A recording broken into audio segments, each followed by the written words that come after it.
Chapter 10 Rustled Your Jimmies. Chapter 10 Rustled Your Jimmies. Chapter 10 Rustled Your Jimmies. Chapter 10 Rustled Your Jimmies. There are so many ways to say Chapter 10 rustled your jimmies, and yet I still went for this one. Chapter 10 Rustled Jimmies. Scootaloo, hold his back legs. I'll get his front ones. What are you thugs? Hey, stop it! Let me go! While Rainbow Dash was still curled up in a ball off to the side, coughing and moaning, the CMC jumped CapsLock and pinned him to the ground. The hooves pressed hard onto his flesh and cried out in pain. His cries garnered no remorse, however, as Phyllis looked down at him with hatred. How dare you hurt Rainbow Dash! Sweetbell shouted, as CapsLock struggled to break from his captors. Applebloom and Scootaloo did their best to keep the flailing colt against the ground. Oh, you got to take me in numbers, CapsLock shouted. Come on, 1 foul, 1 me, 1 foul, 1 me, 1 foul, 1 me. He kept on repeating the phrase until Sweetbell pushed her hoof onto his chest. Just shut up, she shouted. What the hay is going on here?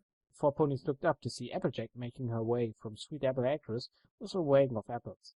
She first looked from the young ponies and then to her friend Rainbow Dash. You are trying to get your cutie marks by fighting down? Applejack asked. Rainbow Dash, did you actually lose? No, the Pegasus replied angrily, trying to defend her pride. He stood up and walked over to the captive CapsLock. This little brat kicked me in the vagina, CapsLock shouted over her. He then went into a fit of laughter that ended when Sweetbell applied more pressure to his chest. Scootaloo and Applebloom fought to keep his legs under their control. Rainbow Dash seriously contemplated stepping on the colt's privates just to see how he liked it. Applejack walked over and looked down at CapsLock, and he smiled up at her. What's this hat? CapsLock asked snidely. I bet you... Sweetbell put her hoof over CapsLock's mouth to silence him before he could rile up Applejack. He keeps doing and saying mean things, Sweetie shouted. He's a troll, Scootaloo shouted. And you all was all CapsLock managed to get out there before having the hoof slammed over his mouth again.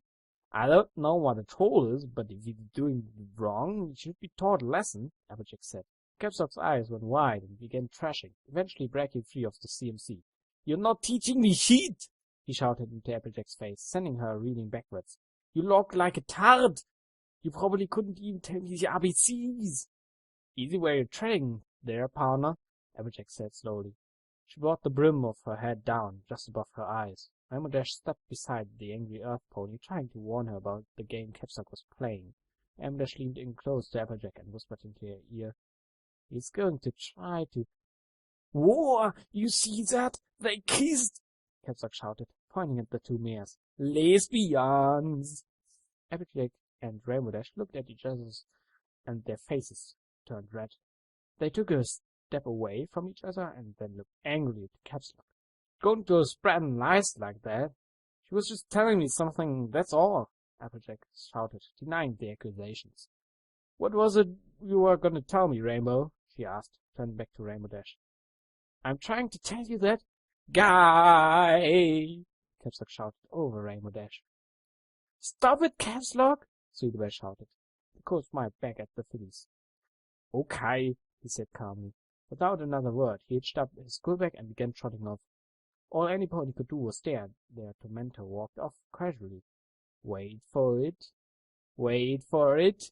I ain't done with you yet, Applejack shouted, spinning the colt around. Just like with Rainbow Dash, he dropped to the ground and instantly began crying. Applejack was suddenly overcome with fear, and she forgot her anger toward the colt. Shh, I'm sorry, I didn't mean to hurt you, she apologized, trying to stop the colt from crying. Rainbow Dash and the 3 fillies pulled AJ away from CapsLock as fast as they could. It's a trap, Scootaloo yelled. CapsLock's cries were interrupted by a snort of laughter. He pulled himself up from the ground and looked to the 5 ponies. It's sweet phone, he said, salutating to them all. But you've seriously got more important things to do. He then turned to the CMC before whispering, I'll see you 3 tomorrow. The fillies looked at each other nervously as CapsLock walked away. This time, neither Rainbow Dash nor Applejack tried to stop him. They waited till he was out of sight to discuss their situation. "They just fly him to the top of the mountain and leave him there," Bangladesh suggested, "or toss him into space. No pony would ever know." Applejack listened as the others discussed horrible things to do with CapsLock. Finally she said, "What I think you got to do is beat him at his own game. We tried that, but we weren't good at it, sis." Applebloom pouted. She looked from her sister, then to her two friends. "Twilight was good at it, though. Let's see her tomorrow after class." "What about me? I can be mean," Bangladesh said, almost offended that they hadn't consulted her first.